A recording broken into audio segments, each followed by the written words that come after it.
How do you, as a player, evolve or develop in this current CBA climate? And the answer, truthfully, is unless you're at one of the very, very few places that just has it down nails and you feel very comfortable with what they're doing and the workouts are specific to your needs as an individual, not just your position group or not just your dimensions, a big, a mid, or a small skill. Unless they have guys working with you for technical work all the time or watching film all the time, and you're doing it kind of on a schedule that makes sense for you as far as what you're trying to get out of this offseason, you're trying to get bigger, faster, stronger. The majority of really good players now go to different facilities, meet with different coaches in the offseason, and they go train outside of their team facility, at least while they can, until this voluntary mandatory stuff happens. And there's a ton of places across the country that are really good, both individual development coaches you talk about from the quarterback standpoint. You have guys like Quincy Avery, guys like Jordan Palmer, Carson Palmer's younger or older brother. I don't know actually now to think about it, but I think his younger brother. They're kind of famous, renowned quarterback coaches now. Guys like myself, guys like Charles Bentley work with offensive linemen. Duke Manyweather works with offensive linemen. There are places like Bomberitos down in Florida. House of Athlete, I think, has a couple of facilities in Florida now, run by former NFL wide receiver Brandon Marshall.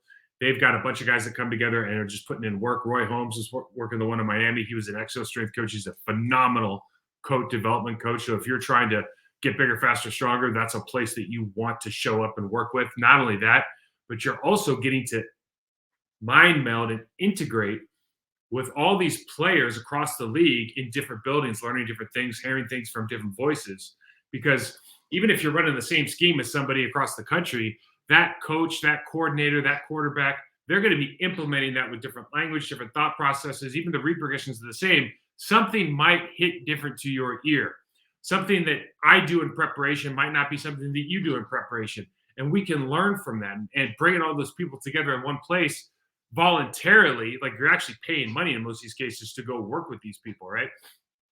You're just going to get a ton out of that. I think one thing that you always think, just generally speaking, when if you're looking for career education development, most of the time, if you have to pay for it, you're going to find it more valuable. If someone's forcing you to go, that's usually because you don't find it as valuable, right? For whatever reason. And that's not the fault of anyone except for the limitations that they've put on through the CBA, what they put on the buildings. And I mean, quite honestly, guys like me who are just focused on developing the offensive line position or developing the linebacker position, developing technical mastery and film study. Like, I don't have to worry about putting together a scheme. Like, I can talk scheme, but I'm not putting together. I'm not an expert at scheme or the scheme that a specific team's running, like that specific team's coaches.